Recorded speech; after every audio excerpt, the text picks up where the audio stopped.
Hello friends, आज हम पर्यावरण अध्ययन का 8वां क्वेश्चन पेपर सॉल्व करने वाले हैं। तो आइए स्टार्ट करते हैं। प्रश्न संख्या 1 है, निम्नलिखित द्वीपों के युग्मों में कौन सा एक 10 अंश जलमार्ग द्वारा आपस में पृथक किया जाता है? तो ए अंडमान एवं निकोबार, बी निकोबार एवं सुमात्रा, सी मालदीव एवं लक्षद्वीप, डी सुमात्रा एवं जावा। तो इसका ऑप्शन नंबर ए सही होगा, अंडमान एवं निकोबार। प्रश्न संख्या 2 है, इनमें से कौन सा कथन गलत है? ए भारतीय पशु कल्याण बोर्ड पर्यावरण संरक्षण अधिनियम 1986 के अधीन स्थापित है। बी राष्ट्रीय बाघ संरक्षण प्राधिकरण एक सांविधिक निकाय है। और सी राष्ट्रीय गंगा नदी द्रोणी प्राधिकरण की अध्यक्षता प्रधानमंत्री करते हैं। तो इसमें जो कौन सा कथन गलत है पूछा गया, तो ये कथन इसमें गलत होगा, भारतीय पशु कल्याण बोर्ड पर्यावरण संरक्षण अधिनियम 1986 के अधीन स्थापित है। ओके। तो संख्या 3 है, सीमा प्रत्येक पाठ को रटकर तुरंत सीख लेती है, जबकि लीना चर्चा एवं ब्रेनस्टॉर्मिंग मस्तिष्क आलोडन इसको कहते हैं कि बाद प्रत्येक पाठ को समझती है। तो यह डैश के विकासात्मक सिद्धांत की ओर संकेत करता है। कौन से विकासात्मक सिद्धांत की ओर संकेत करता है यह? तो ए सामान्य से विशिष्ट की ओर, बी निरंतरता, सी अंतर संबंध, डी वैयक्तिक भिन्नताओं। तो यह वैयक्तिक भिन्नताओं की ओर जो है संकेत करता है। चलिए नेक्स्ट क्वेश्चन देखते हैं। प्रश्न संख्या 9 है, पर्यावरण अध्ययन शिक्षण की पाठ योजना में विभार मनोविज्ञान के किस सिद्धांत पर आधारित है? तो संरचनात्मक सिद्धांत, गेस्टाल्ट सिद्धांत, मनोविश्लेषण सिद्धांत तथा व्यवहार सिद्धांत। तो ये सही होगा ऑप्शन नंबर बी, गेस्टाल्ट सिद्धांत। प्रश्न संख्या 5 है, पर्यावरण अध्ययन का प्रकरण दृष्टिकोण मनोविज्ञान के निम्नलिखित सिद्धांतों पर आधारित है? पुनर्बलन सिद्धांत, अनुबंध सिद्धांत, अवयवी सिद्धांत। इनमें से कोई नहीं, तो ऑप्शन नंबर सी इसमें सही होगा, अवयवी सिद्धांत। प्रश्न संख्या 6 है, गुजरात का रहने वाला कोई व्यक्ति पहले भोपाल मध्य प्रदेश और फिर हैदराबाद आंध्र प्रदेश जाना चाहता है। ठीक है, भोपाल जिसको जो मध्य प्रदेश में और हैदराबाद जो आंध्र प्रदेश में है वो जाना चाहता है, तो उसके सफ़र जो है उसकी यात्रा की दिशाएं क्या होगी? तो पहले दक्षिण दिशा में, फिर पूर्व दिशा में, पहले पूर्व दिशा में और फिर दक्षिण दिशा में, पहले दक्षिण दिशा में और फिर दक्षिण दिशा में, और फिर पहले दक्षिण दिशा में और फिर पश्चिम दिशा में। तो इसका सही आंसर क्या होगा? ऑप्शन नंबर बी होगा, पहले पूर्व दिशा में और फिर दक्षिण दिशा में। प्रश्न संख्या 7 है, उस वैज्ञानिक का नाम बताइए जिसने सर्वप्रथम मच्छर के पेट के अंदर ताक झांकी और यह सिद्ध किया कि मलेरिया मच्छर से फैलता है। यह इस अनुसंधान के लिए 19 दिसंबर 1902 में चिकित्सा के क्षेत्र में नोबेल पुरस्कार दिया गया। तो वो जो है वैज्ञानिक जो थे वो कौन थे? तो रोनाल्ड रोज थे, चार्ल्स डार्विन थे, गैग्रो मेंडल थे या जॉर्ज मिस्टल थे? तो उसके जो वैज्ञानिक थे वो रोनाल्ड रोज थे। प्रश्न संख्या 8 है, बैरोमीटर में पानी की जगह पारे का प्रयोग किया जाता है क्योंकि पारे का घनत्व कम होता है। बी पारा उच्च घनत्व का चमकीला पदार्थ है जिसे थर्मोमीटर का तल आसानी से पढ़ा जा सकता है। ठीक है, बैरोमीटर का तल आसानी से पढ़ा जा सकता है। सी पारा द्रव अवस्था में धातु है तथा डी पारा उष्मा का सुचालक होता है। इसमें ऑप्शन नंबर बी सही होगा, पारा उच्च घनत्व का चमकीला पदार्थ जिसे बैरोमीटर का तल आसानी से पढ़ा जा सकता है। प्रश्न संख्या 9 है, पंखुड़ियों के अंदर फूल के बीच कुछ पतली पाउडर जैसी रचनाएं हो दिखाई देती हैं जिन्हें कहा जाता है? क्या कहा जाता है? परागकोश, पराग मूलांकुर तथा वर्तिक्राग। तो इसको जो है ऑप्शन नंबर बी सही होगा, पराग कहा जाता है। प्रश्न संख्या 10 है, लंबी जड़ों, नुकीली कांटों अथवा शूल युक्त झाड़ियों और लघु वृक्षों वाले संरक्षित अवरुद्ध वन सामान्य रूप में लाए जाते हैं? पूर्वी उड़ीसा में, पूर्वोत्तर तमिलनाडु में, शिवालिक और तराई क्षेत्र में, पश्चिमी आंध्र प्रदेश में। तो इसका सही आंसर होगा ऑप्शन नंबर डी, पश्चिमी आंध्र प्रदेश में। आइए आगे बढ़ते हैं। प्रश्न संख्या 11, प्रश्नोत्तर विधि में यह विचारणी है कि ए पाठ्य पुस्तक के शब्दों एवं वाक्यों का प्रयोग किया जाता है। बी बालकों को प्रश्न के उत्तर देने के लिए तैयार होने को कहा जाता है। सी छात्रों को प्रश्न के उत्तर स्वयं सोचकर देने को कहा जाता है और छात्रों में स्वैच्छिक उत्तरों पर आश्रित रहा जाए। तो प्रश्न ऑप्शन नंबर सी सही होगा, छात्रों को प्रश्न के उत्तर स्वयं सोचकर देने को कहा जाता है। प्रश्न संख्या 12 है, कक्षा 5 के शिक्षार्थियों में जिज्ञासा जागृत करने का निम्नलिखित में से सबसे प्रभावी तरीका है? अधिक हस्तपरक अनुभव प्रदान करना, बी लिखित कार्य में उन्हें अधिक अभ्यास देना, सी अक्सर इकाई परीक्षणों का आयोजन करना तथा डी गहन जांच परख और कल्पना परक प्रश्न पूछना। तो इसका सही उत्तर होगा ऑप्शन नंबर डी, गहन जांच परक और कल्पना परक प्रश्न पूछना।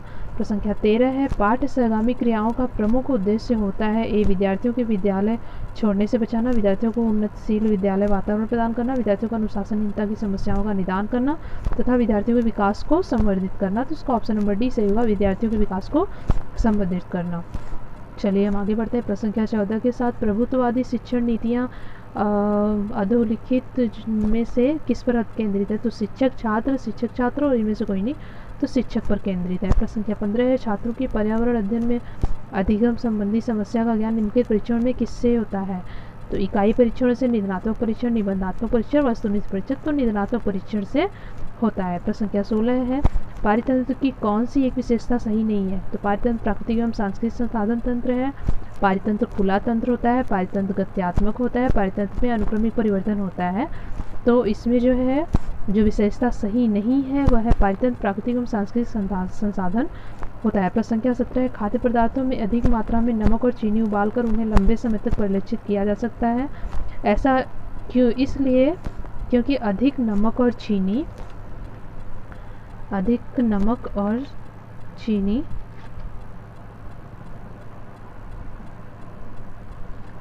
प्रश्न संख्या 17 है, सॉरी मिस हो गया है। तो प्रश्न संख्या 18 देखते हैं।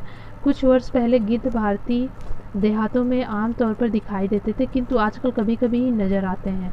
इस स्थिति के लिए उत्तरदायी है नवीन विदेशी जातियां जो अनेक नीड़ स्थलों का नाश, बी है गोपशु मालिकों द्वारा रुग्ण पशुओं के उपचार हेतु प्रयुक्त औषधि, सी है उन्हें मिलने वाले भोजन में आई कमी और उनमें हुआ व्यापक दीर्घस्थायी तथा घातक रोग। तो ऑप्शन नंबर बी इसका सही होगा, गो पशु मालिकों द्वारा रुग्ण पशुओं के उपचार हेतु प्रयुक्त एक औषधि। ओके।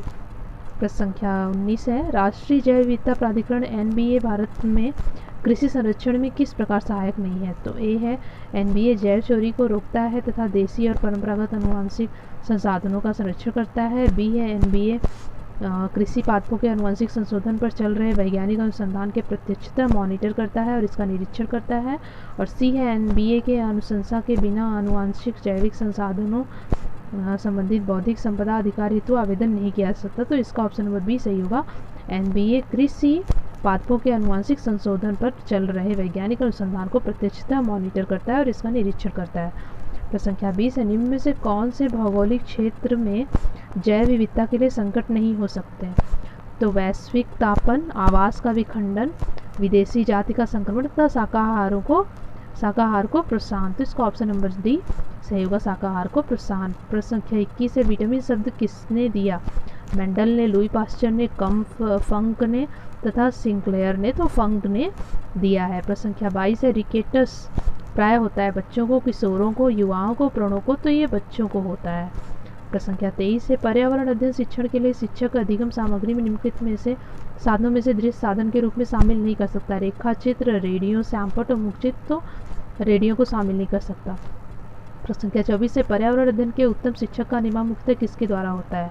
आकर्षक शिक्षण, अधिगम सामग्री, उद्देश्य द्वारा, पाठ्य योजना द्वारा, कोई नहीं। तो इसमें पाठ्य योजना द्वारा होता है। चलिए आगे बढ़ते हैं।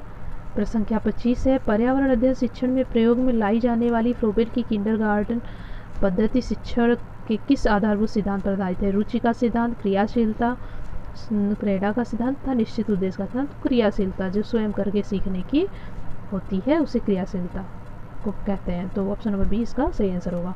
प्रश्न संख्या 26 है खाद्य पदार्थों को सुरक्षित रखने के लिए किसका प्रयोग किया जाता है? सोडियम बेंजोएट, फिनॉल, साइट्रिक अम्ल तथा एसिटिक अम्ल। तो सोडियम बेंजोएट का प्रयोग किया जाता है। प्रश्न संख्या 27 है राज्य देश के पर्यावरण की सुरक्षा तथा उनमें सुधार करने और वन तथा वन्य जीवों की रक्षा करने का प्रयास करेगा।